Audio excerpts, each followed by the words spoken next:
Brees. He could have just said, you know what, considering he had a career-threatening injury, Dak is playing at the top of his game. He's as good as I've seen him play, and left it there. But no, it's just like we in basketball. This guy's the next Kobe Bryant. This guy's the next. It's not good enough for the guy to be, oh, he's playing unbelievable. That's not good enough. We got to go to the highest of highs. We got to do the hyperbole to the 18th percent. Why we just can't say Dak is playing really good? He had a serious injury last year. He looks comfortable in the pocket. They've done a great job of surrounding him with talent. Offensive line to protect him. He's doing a great job of getting the ball out of his hand. Oh, my goodness. He's playing unbelievable. But no, that's not good. We can't do that.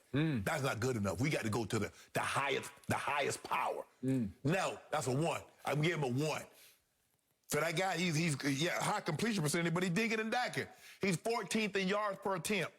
Way down at the bottom and throws over 20 yards. Way down. So, stop this. Okay, I give this a 0 in credibility. Okay. 0. But I do believe there's method to the madness. Because remember, the distinction here is he's not saying Dak is Peyton Manning or Drew Brees as a thrower of the football. No. He's talking about the way he calls the game at the line of scrimmage, that it's equal to Peyton or Brees as in pre-snap, checkoffs, audibles, whatever you want to call them, that he's controlling the game before the snap. Well, the truth is, I don't love it when Dak controls the game before the snap because sometimes they think themselves into oblivion. It's analysis by paralysis. He gets pass happy, huh? Well, and he gets pass happy. What did we hear on opening night after opening night at Tampa Bay? Right. What happened? Dak threw 58 passes that night. That's a lot of passes. That's a lot of passes. They ran it a grand total of 18 times. And after the game, Kellen Moore went on the record to point out, defending himself, right. I called 28 runs in the game, but only 18 times we ran because he checked out of 10 runs. So 10 times, his best friend Zeke is going to get the sugar. It might have been Pollard a couple of times, but mostly it'd be Zeke. Somebody was going to get the ball other than CeeDee Lamb. Right? And again, Dak checked out of it. Right. I don't like it when Dak is checking and the clock's going down 3, 2, 1, and there's a snap and it's high and it's wild from the kid-centered Biotish. Can't block anybody, and sometimes he can't snap it. And so I don't love that chaos at the snap. I also don't love this team when Dak throws 58 passes because my favorite all-time stat, Dallas Cowboys stat, under Dak Prescott, they are 26-0. That's a staggering stat when they run it more than they throw it. Okay, so what do we just see at Chargers and against Philly? They ran it down their throats. They have risen all the way up to 4th in rushing. Guess what Carolina does better than anybody? They stop the run. This is a clash of strengths because Carolina is now averaging a grand total of 45 rush yards allowed per game. They're holding their opponents to 45 rush yards. Kamara in that wipeout at Carolina for the Saints, obviously, Kamara went 8 times for a grand total of 5 yards. He's going backwards. He can't even get out of the block. I think the thing is, and also, Skip, when we look at this, and the Saints, we think the Saints can be good, can be a playoff team. The other 2 teams, I think they played the Jets, and I think they played the Texans, which aren't very good teams. They jump out to big leads. Now they take your run game out of it. I think Dallas is going to be... To a certain extent. I think Dallas is going to say, you know what? We're going to be patient. We're going to be here for a while. We bought some Snicker bars, so we're going to be here for a while. So we're not going to tell you about the Emmitt Smith Cowboys, and I know I'm going to the highest dynastic level, but they did not care what you did. You could put 12 men in the box. Emmitt is going to get the football. Emmitt going to get his Much often to Troy's chagrin because Troy could throw it. He was a dart thrower. Well, Troy was pinpoint accurate. Okay, pinpoint accurate. But if you look at his numbers, historic numbers, they're pedestrian at best. If you didn't know any better, if you didn't know the outcomes of the season, you'd look at Troy's number and say, there's no way he should be in the Hall of Fame, except he has 3 rings. That should be 5. Troy... I don't think anybody wishes they could play more in this era than Troy. Because they could to be able to throw the ball and the accuracy in which he threw it with. He threw Mike Irvin open. He threw those guys open, the Novaceks and the Alvin Harper, Skip. So now he's like, hold on.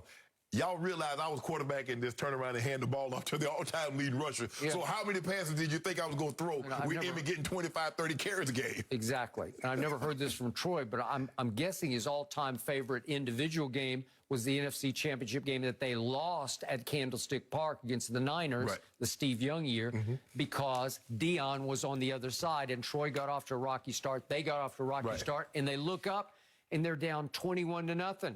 And Troy's like, okay, here I go. I got it, yeah. I got 88 against 21. Deion Sanders. And Skip, if you and I'm going to throw it to 88 all day long. Go back and look at that first Super Bowl in the Rose Bowl. Yeah. He threw a party on Buffalo. No, he did. They just knew they were better. He threw a party. No, I got it. So the point is that I think Matt Rhule is trying to encourage Dak to go pass happy. Yeah, throw it. Now, they lost J.C. Horn, but again, they think they have a better chance of beating Dallas at Dallas if he's just winging it 58 times all over the lot, because that's not who they should be. And if he goes pass happy by audibling out of runs at the line of scrimmage, they'll have a chance. If they start to hammer away with both Zeke and Pollard, because they sort of found themselves. This is their new identity, and it's the, guess what? It's the magic recipe. Well, Skip, you know, you might be onto something, and Troy might be onto something. If you're going to tell me they're going to have, say, 60 plays, and 30 of them's going to be rush and 30 of them's going to be pass, and you're going to get somewhere between 130 and 160 rush yards, and Dak's going to throw somewhere between 245 and 285. Magic ingredients. Well, now I'm gonna be sick a lot of Monday mornings coming in here. You are, and I just hope Matt Rhule is sick on Sunday night as he flies back to Carolina. I'm hoping that's not the case. Because I hope we run on the best run defense for a real cool 150. Well, here's the thing, though, Skip. They get after the quarterback. I think they lead the league in sacks. And they get after the quarterback, but it's going to be interesting to see how they... Yeah, let's just hammer away. Oh, now you back in love with the run now. Yep, I am. We're the new Dallas Cowboys. Oh, you don't care how contentious the argument got, Skip.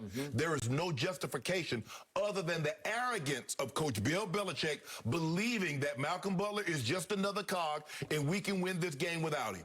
That's all that was, Skip. As I mentioned before, Malcolm Butler got his start because Kyle Arrington, that was the DB, Skip, that was getting cooked in that game. He was. And Coach Belichick inserted Malcolm Butler. And you see, Skip, that's what he did. Oh, who else would have done that? Kyle Arrington's making $7 to $8 million a year. An undrafted rookie gets inserted into the game. That's the genius. But see, Skip, what happens, you start getting high on your own supply. You start believing that it's me. I'm doing this. And like, nah, you're not playing.